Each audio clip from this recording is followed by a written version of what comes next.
ఇప్పుడు ఒక ఈ వీకే ముందున్న ఇంక 3 వీక్స్ ఉంది, ఈ వీక్ కాకపోతే నెక్స్ట్ వీక్ కెప్టెన్ అవుతాము, దాంట్లో ఏముంది. అది కంపల్సరీ ఎవరో ఒకట విన్ అవుతారు, ఓడిపోతుంటారు కాబట్టి ఇంకా తక్కువ డేస్ ఉన్నాయి కాబట్టి ఇంకా గట్టిగా గేమ్స్ కానీ ఎనీథింగ్ మాట్లాడే విధానం కానీ కామెడీ. ఇప్పుడు అంతా కొత్త కొత్తలో వచ్చేస్తున్నారు అబ్బా.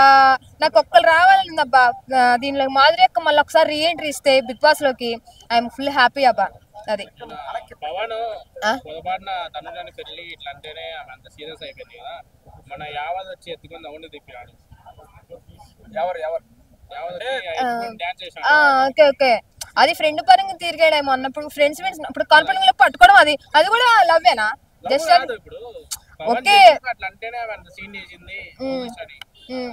ఇప్పుడు ఏమో బిగ్ బాస్ లో అక్కకేమన్నా అట్లా ఫీలింగ్ కలిగిందేమో, చూసే విధానం కానీ మాట్లాడే విధానం అట్లా అనిపించి ఉంటది. లేదు లేదు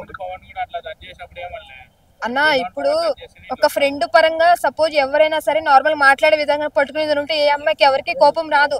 అలా రియాక్ట్ అయిందంటే బిగ్ బాస్ లో ఏదైనా మిస్టేక్ అయి ఉంటదేమో, మనకు అది తెలియదు కదా. అది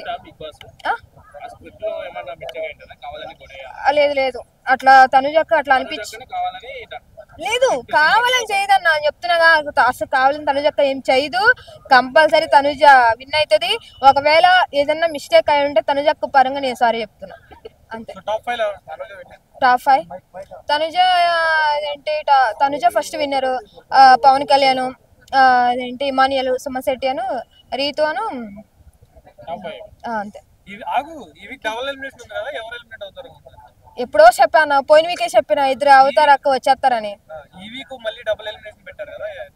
ఇంకా తోలుతూనే ఉంటారు, డబుల్ డబుల్ డబుల్ తోలుతూనే ఉంటారు, లాస్ట్ కి ఇద్దరిని మిగిలిస్తారు బిగ్ బాస్ లో. ఇంకా అది ఇంకో తరం మనం పుట్టాలి ఇంకా బిగ్ బాస్ నుంచి. ఆమెను బయటికి రప్పించాలంటే ఇంకో జన్మ బిగ్ బాస్ మళ్ళీ రావాలి, ఓకేనా. ఒకవేళ ఆమె బయటకు వచ్చిందంటే కంపల్సరీ విన్ అయ్యి వస్తుంది, అది మాత్రం పక్క.